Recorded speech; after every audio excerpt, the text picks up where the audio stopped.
Assalamualaikum teman-teman. Perkenalkan, nama saya Nimas Naura Najwa. Kalian bisa memanggil saya Naura. Saya berasal dari SDIT Permata Keraksaan. Hari ini saya akan menceritakan tentang cerita rakyat yang berjudul Malin Kundang. Siapa yang tidak mengenal cerita Malin Kundang? Cerita legenda dari wilayah Sumatera Barat ini bercerita mengenai seorang anak yang telah durhaka kepada ibunya, lantas dikutuk menjadi sebuah batu.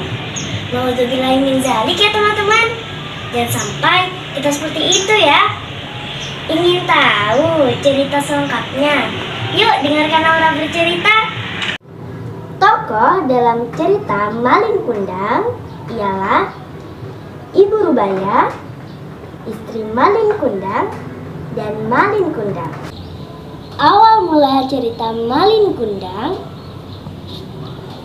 hiduplah satu keluarga nelayan di pesisir pantai wilayah Sumatera, yaitu Ibu Rubaya dan anak sematawayang Malin Kundang.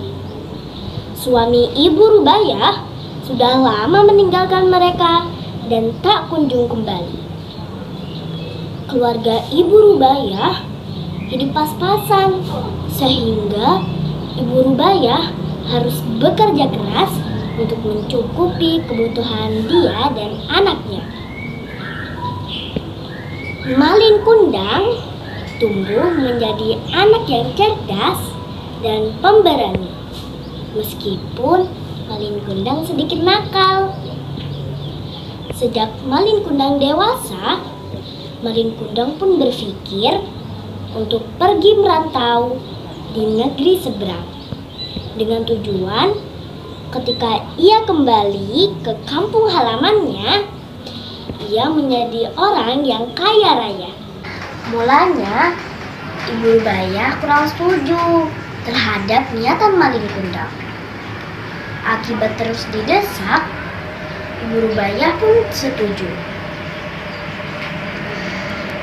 Nak, jika engkau pergi merantau, jangan lupakan ibumu dan kampung halamanmu ini, nak. Pesan Ibu Rubaya. Ibu Rubaya tak henti-hentinya untuk mendoakan sang anak, yaitu Malin Kundang. Bertahun-tahun lama merantau, Malin Kundang banyak belajar tentang ilmu pelayaran. Dengan bekerja keras, dia pun menerapkan ilmu itu. Meskipun ia jarang mengabari ibunya atau bertukar kabar dengan ibunya. Berita mengenai seorang anak, yaitu Malin Kundang, yang sudah kaya raya dan memiliki seorang istri, sampai di telinga sang ibu. Pada suatu hari, ada seseorang yang mengabarkan jika Malin Kundang hendak pulang ke kampung halamannya bersama istrinya.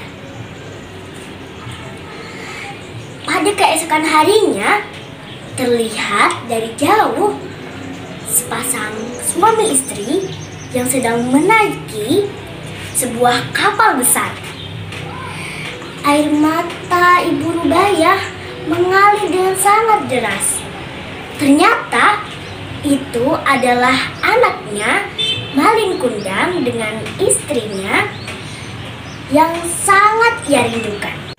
Tak lama ketika kapal itu berhenti, Ibu Rubaya pun langsung memeluk anaknya dan berkata, "Anakku, Malin Kundang, kenapa engkau pergi begitu lama, nak, dan tidak memberi kabar kepada ibumu ini?"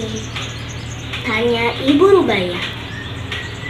Malin Kundang pun berkata, "Dasar wanita tidak tahu diri, bisa-bisanya mengaku sebagai ibuku." Ternyata Malin Kundang malu terhadap ibunya yang wajahnya kotor dan memakai pakaian yang lusuh. Tak lama kemudian, istri Malin Kundang pun berkata, "Apakah wanita tua itu adalah ibumu?" Tanya istri Malin Kundang. Malin Kundang pun berkata, "Tidak, dia bukan ibuku. Dia adalah seorang pengemis yang mengaku sebagai ibuku untuk mengharapkan hartaku," kata Malin Kundang. Malin Kundang pun mendorong ibunya hingga ibunya terjatuh. Ibunya pun menangis dengan perasaan sedih dan marah. Lalu ibunya pun berdoa, "Ya Allah, yang Maha Kuasa, jika memang dia bukan anakku, aku akan memaafkan perbuatannya itu. Dan jika dia benar adalah anakku, maka aku mohon keadilanmu." Tak lama setelah Ibu Rubaiyah berdoa kepada Allah, tiba-tiba langit menjadi gelap. Badai yang berhembus kencang, dan terjadilah hujan badai. Kapal Malin Kundang yang besar terkena petir dan terkena ombak yang sangat besar.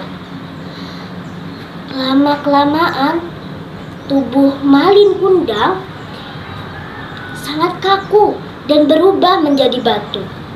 Oke teman-teman, itu dia cerita rakyat Malin Kundang. Bagaimana ceritanya? Seru kan? Tapi jangan untuk ditiru ya teman-teman. Pesan moral dalam cerita Malin Kundang ialah selalu berbakti kepada orang tua. Dan jangan malu atau gengsi jika kita hidup miskin. Jadikan itu semua untuk semangat menjadi lebih baik lagi. Terima kasih. Wassalamualaikum warahmatullahi wabarakatuh.